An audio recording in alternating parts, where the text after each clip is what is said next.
Good morning, everybody, and welcome to the Daily Energy Markets podcast. It is the 12th of November, and we've got Brent crude oil opening down again in Asian trade today after a pretty significant drop yesterday. So we're trading just above 71.50, 71.61 on Brent, and of course, WTI a few dollars back firmly in the 60s, 67.79. The continued sort of trend that we've seen over the last few months, except for those moments of geopolitical risk peaking with very definitive threats emerged in the region, prices have been trending softly. We did see the one occasion all year when Brent dropped below $70 a barrel on September 10th. It had one day close below $70 a barrel.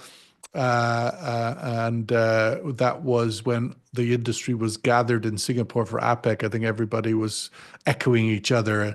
Mukesh Sathev, a global head of commodity markets oil at Rystad Energy.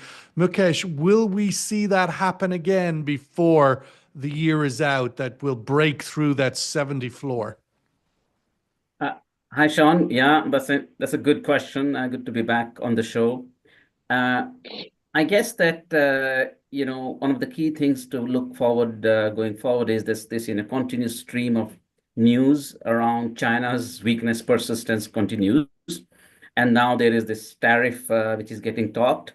There are appointments happening in the U.S. By Trump on more China hawk kind of situations.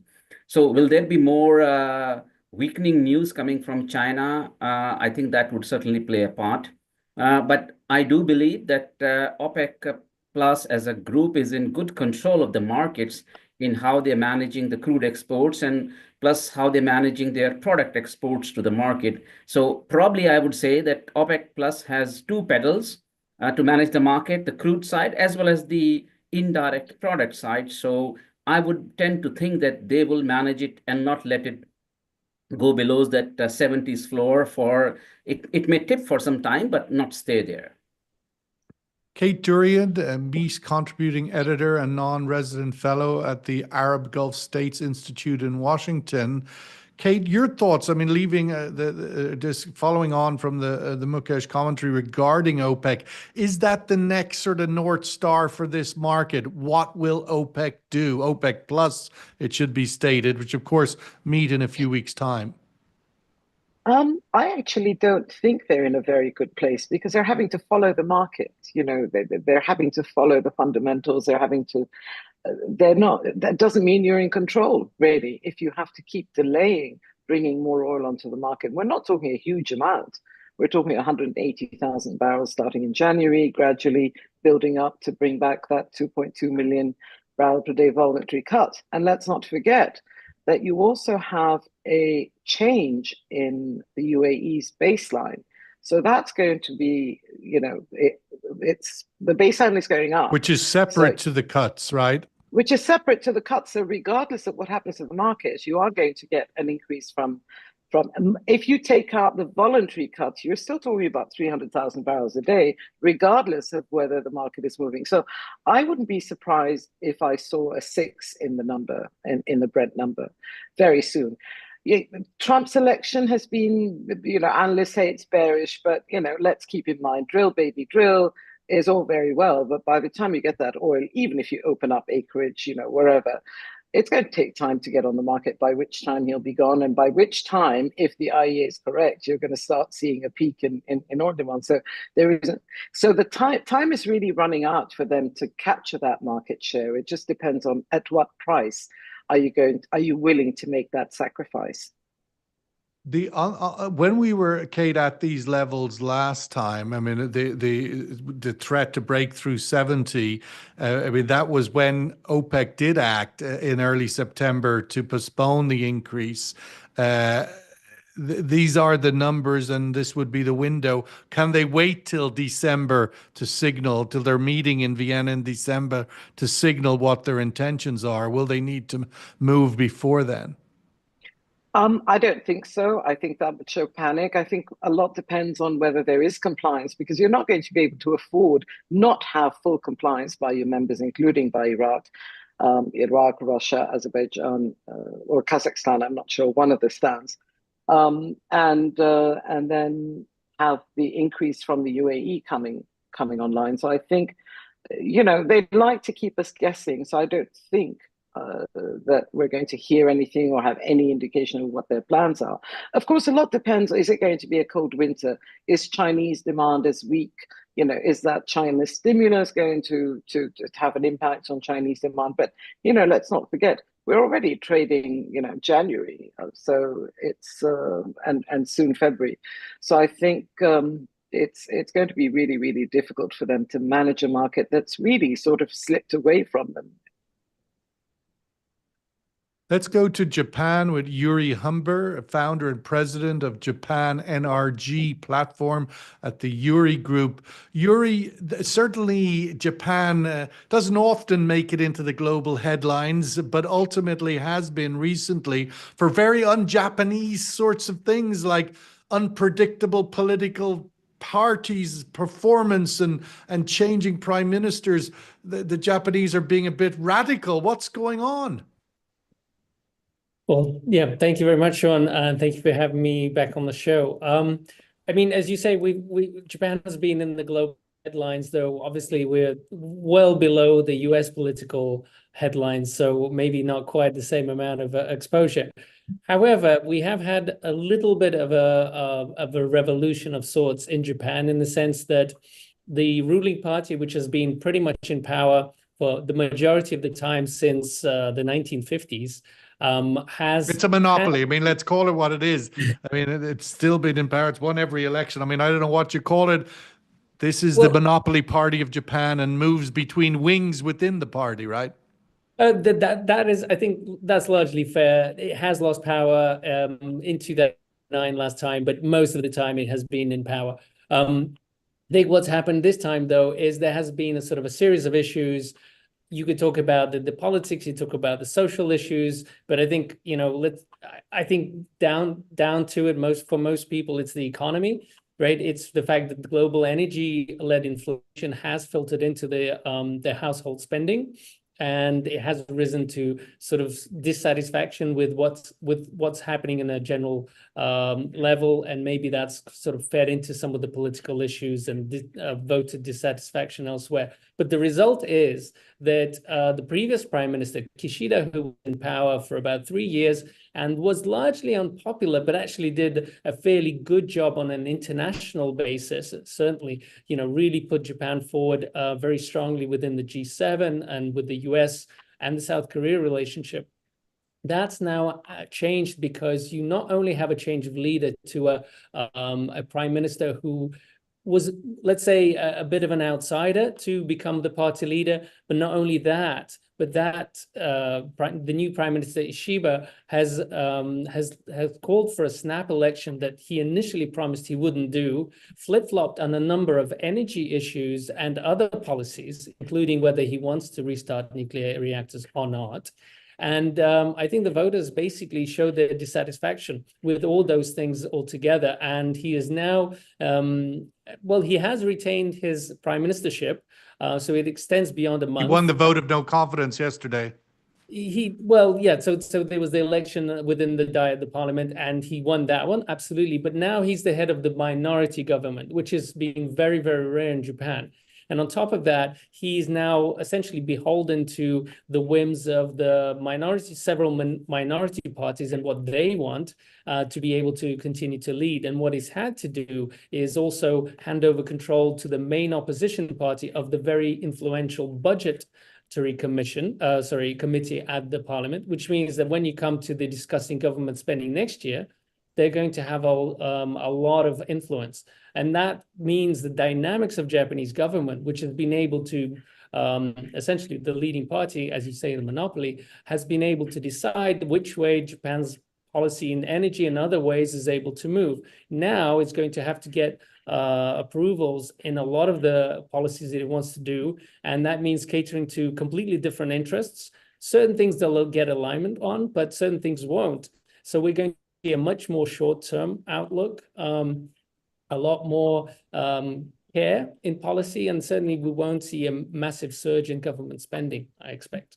Mukesh, we had hosted a forum at the ADIPEC last week, and we had the leadership of Rystad participating in that, and of the four commentators, Rystad were a little bit of the outlier, sort of forecasting price average next year in the 60s, whereas everybody else was in the 70s. Give us your thoughts of some of the thinking behind that. What's the architecture outlook?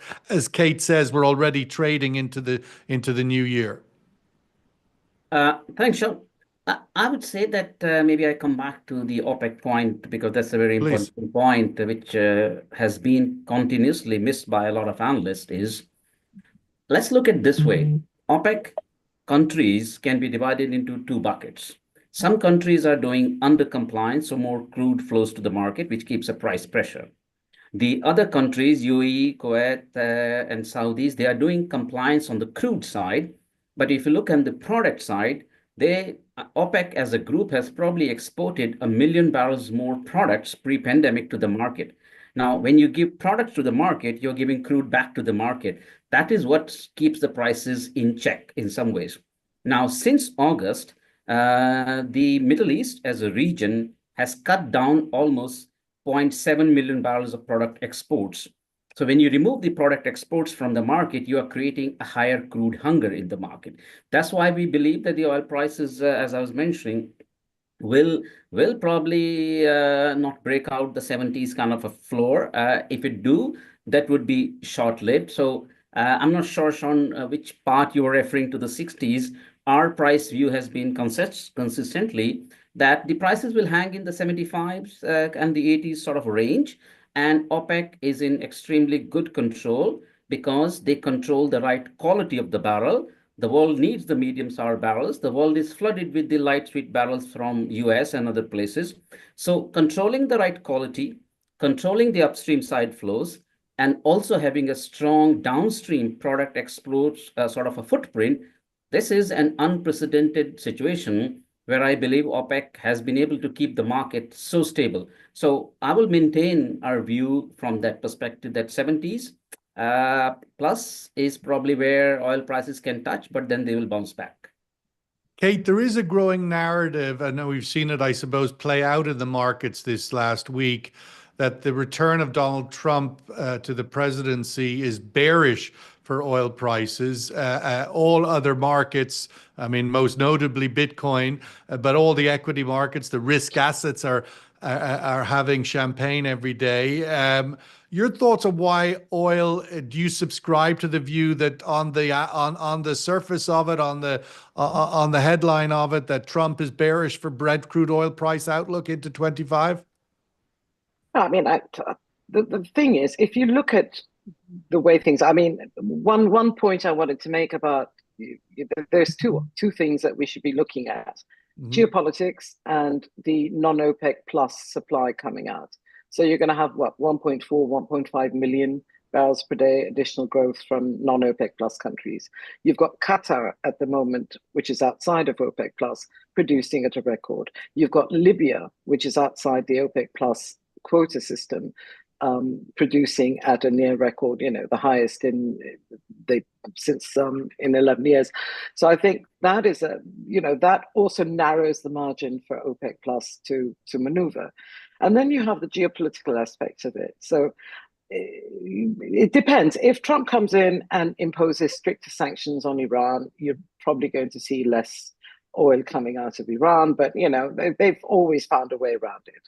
You've got the maybe the policy towards Russia will change, but at the same time, he won't want to see Russia exporting more oil and gas to Europe because he wants to take that space for US LNG and US exports. So, but the companies in the States are not going to be swayed by policy. They're going to be looking at the bottom line. They're not going to sort of cut off their nose to spite their face in order to please Trump. They will increase production if it makes economic sense. But it doesn't look, if you hear, all the results are coming out, the third quarter results, it doesn't seem as if they're going to open the taps just, because of policy changes. So I think it's, geopolitics will play a hand if the situation in the Middle East gets to a point where supply might be curtailed. But then you have that 6 million barrels a day of spare production capacity that is deterring the sort of other producers, the private companies in the US, to take a look and say, do we really need to do this? Are we going to be producing more oil in order to bring the price down? Yes, it might bring the price down at the pump, but it's not going to help your bottom line. So I think it's very tricky. Of course, the price could be influenced if you continue to get these attacks in, Red Sea shipping. But, the market is adapted to it. The market is adapted to a lot of these geopolitical upsets. You've got COP29 at the moment, which I think is going to be a very difficult one to sort of come up with an agreement. But you also are going to need these countries that are the wealthy countries to sort of feed into the kitty of the sort of the energy transition. And I think that's going to be really, really difficult. So if prices fall, then it makes it that much harder to justify investing in renewables because, at the end of the day, they're not going to be able to supply the necessary energy that is going to keep your economy and your industry going. Yuri, inevitably the return of Trump is a big deal globally, as every new American president is.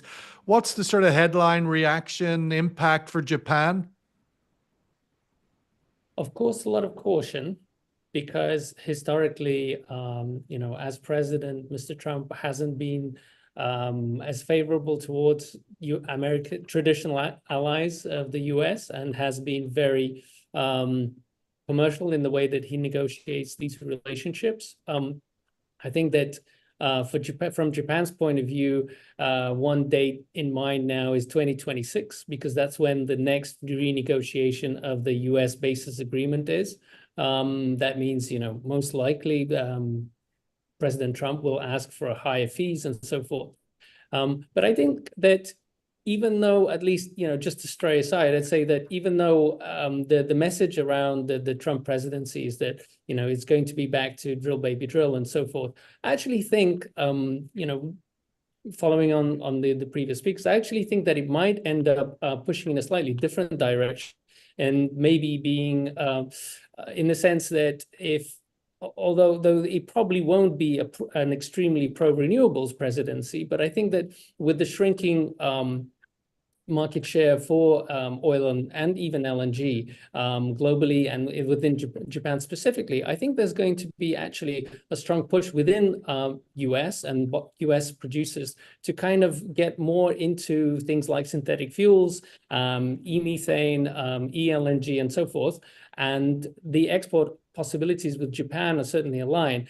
But if there isn't that sort of discussion towards the need for emissions, emission cutting, then there isn't that same business opportunity. So even though maybe today the discussion is all about kind of support for the traditional fuels, I think that probably in the interests, again, in the business interests of a lot of North American producers, it may make sense to actually steer the next presidency towards a more let's say, climate-friendly agenda, while maybe being a little bit less friendly towards renewables, but certainly not unfriendly towards some form of climate policies. Let's go to the survey question and see what the view in the room is before we post it on social media.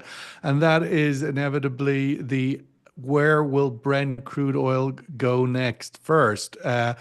What will Brent crude oil price do first? Drop below 70? One day this year, as we said, closed below 70 on September 10th. That closed at 69.30, I think.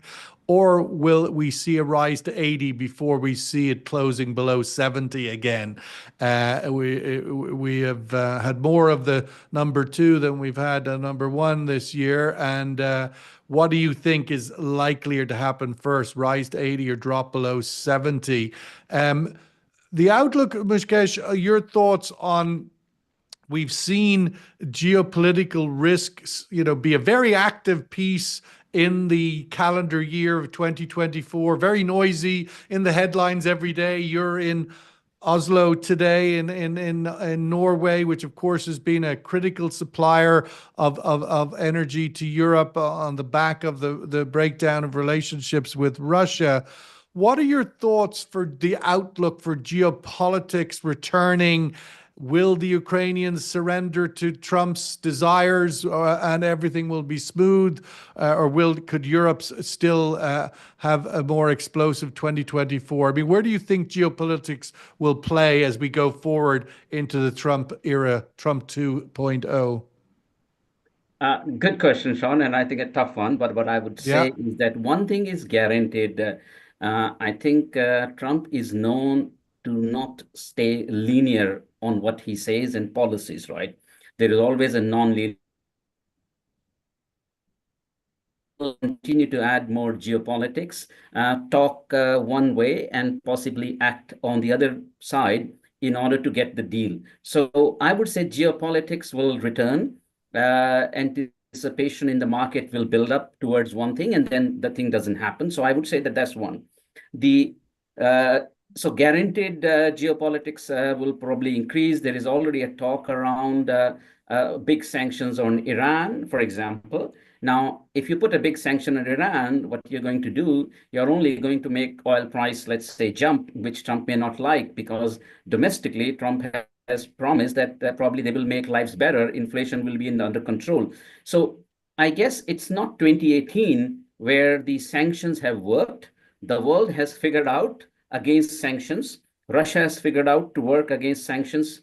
Iran has figured out to work against sanctions. So from that point of view, a lot of talk around sanctions will likely continue to add geopolitics volatility. The third bit, which is something very interesting I want to point out, Sean, is that we are talking Trump 2.0. Let's talk China 3.0. What I mean by that. If we understand China, which was an island, never integrated into the global systems, what would have been China's demand today? Probably demand would be around 7-8 million barrels per day, just growing domestically. Then China was integrated into the WTO and it became a factory of the world. And China's call on China was so high that China's demand number surged to 16 million barrels per day. So almost half. Now with Trump tariffs being talked about China, I guess now China has penetrated into Africa. They are becoming big part of the BRICS nations. So I guess the next wave of Chinese impact on the market is not going to come from China regaining the factory of the world sort of a scenario. I think China 3, in my mind, is going more aggressively into Europe, into Africa, and other parts of the world, where the US system becomes more closed and insulated with tariffs. China 3 is where we should focus on. And I think Trump 2.0 and China 3.0, that would be something to watch in 2025. Kate, with that sort of 3.0 analogy, I mean, a lot of these trends are already bedded in. China moving to a more sort of traditional posture like any other OECD country, growing at 3%, or, that's a big number, really, 2 to 3%, with the US Trump 2.0 sort of tariffs making it more difficult for China to grow. All those things point to less oil demand, less oil consumption, and the need to sustain these cuts and even more cuts, perhaps. Your thoughts, Kate, on the bigger picture, which has surfaced in recent weeks a little bit, as it does occasionally. We're getting closer to the day when all bets are off and every man for themselves, so to speak. This quota management system that OPEC has had for 50 years will finally have to take its place in the history books with all of these fundamental changes. Does Trump's policy, Kate, bring that inevitable date forward? Your thoughts on the intersection between those two things?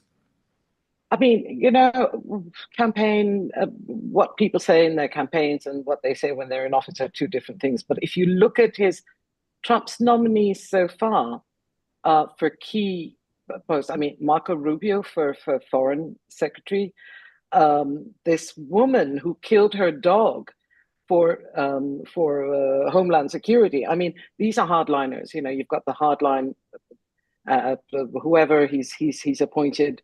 The bulldozer at the UN Security Council. Bulldozer at the Security Council, who really, yeah. So I think it's, you know, he means what he says. You know, we are going to see a more hardline position towards China because he's obsessed with the trade deficit, right?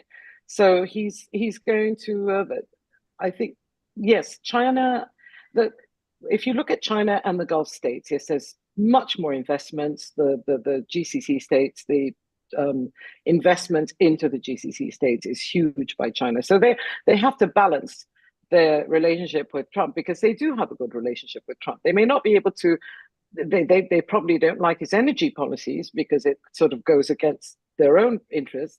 But at the same time, they like his policies in many ways. So they're going to have to balance their relationship with China, which is very important, and their relationship with Washington. So I think it's going to be really interesting. But if anybody thinks that, you know, it was all bombast and talk by Trump, I think, you know, just look at his proposed appointments, and he's going to make sure that he rounds them through and gets them approved. It is going to be a very confrontational administration, I think, and that's going to cause more volatility. It's going to be very difficult to see how you can bridge this gap. There's a lot of polarization, and I think that is going to sort of widen this polarization between China, US, China, EU, North, South. So I think we're on for a bumpy ride, and nobody can tell which way it's going to go, particularly for the oil market. Yuri, just picking up on that point, this turmoil we've seen in Japan, it's not long ago, the former Japanese prime minister was assassinated. There is, you mentioned it, the renewal of the military presence in Japan. Trump is known for, you know, compelling the surrogates, whether it be mostly Europe, NATO, and Japan, to sort of defend themselves, so to speak. Is Japan ready, willing, and able for a more nativist structure like we're seeing all over the world that is winning all of these elections? Where is Japan and this idea of self-reliance and nativism? Culturally, it's deep in their bones, right? Oh, to be honest, Japan has been moving to a quite assertive international foreign policy for the last, you know, you could argue since the incoming of the Abe administration in 2012. It hasn't been as noticeable previously, but I think in the last 4 or 5 years, in fact, and it started probably under the previous Donald Trump administration, but it certainly continued and grew under the Biden administration. There has been a recognition by the US that if it wants to take on China in terms of strategic economic goals, supply chain goals, and maybe defensive goals, it certainly needs its allies more than ever. And its closest ally in Asia, I think, still remains Japan, closely followed, and then followed by South Korea. So for sure, Japan has understood and realized that it needs to come forward a lot more, and maybe it hasn't been yet fully sort of seen elsewhere. But I think in terms of security circles, foreign policy circles, a lot of the work that Japan's been going on doing in Southeast Asia to bring what is sometimes referred to as the Global South more into the US-Japan alliance has definitely been noticeable. And the same can be said for Africa. Is this enough to counter China? Of course not, but it is definitely, US gains a lot more from Japan being there. However, it does depend on how the Trump administration addresses Japan going forward. So how Japan deals with that, understanding that strategically it's, maybe its most profitable bet is to work together with the US, but also maybe hearing some of the bombast that is inevitable from the Washington and trying to kind of put those two things aside, that will be quite tricky and will require quite a lot of diplomacy. One final thing I would say, though, is the current Prime Minister Ishiba is unfortunately quite well known for saying one thing and then another thing. And in some ways, maybe that may be a perfect match for President Trump. there'll be a slightly chaotic back and forth on the messaging, and maybe that will be a compatible union. Well, I suppose we'll wrap it up there with the sort of just one extra comment. There we have the answer to our question. Drop below 70 seems to be overwhelmingly the view of this room before we see 80 again. A lot of the momentum of noise, obviously, is in the wind of the sails of the Trump administration and the Trump elect and their projected policies. But of course, like everything, there will be a counterforce. There will be many in Ukraine who don't want to surrender and give up and stop fighting for their territory. And there'll be many across the world and that won't accept 50% tariffs on their goods. And so everybody has a plan until they're punched in the nose, as Mike Tyson once said. And so all of these Trump sort of desires and unilateral declarations, of course, will meet a counter force. And that will be the definition of everything, including the U.S. Senate. I wouldn't rely on a Republican-controlled Senate genuflecting every time Trump says jump. So that counterpunch might even be closer to home. We'll have to leave it there. Nonetheless, all of this still to play out. Oil prices at the moment fairly where they've been for some time, other than the odd occasional geopolitical spike in the low 70s. Likely to remain there. Mukesh Sadov, as always, great to have you. Yuri Humber, great to have a check-in with Japan. Really appreciate you joining us. And the one and only Kate Durian, no better voice on the OPEC and energy markets. Thank you very much. Have a great day, everybody. All the best. Thank you. Thank you. Bye-bye.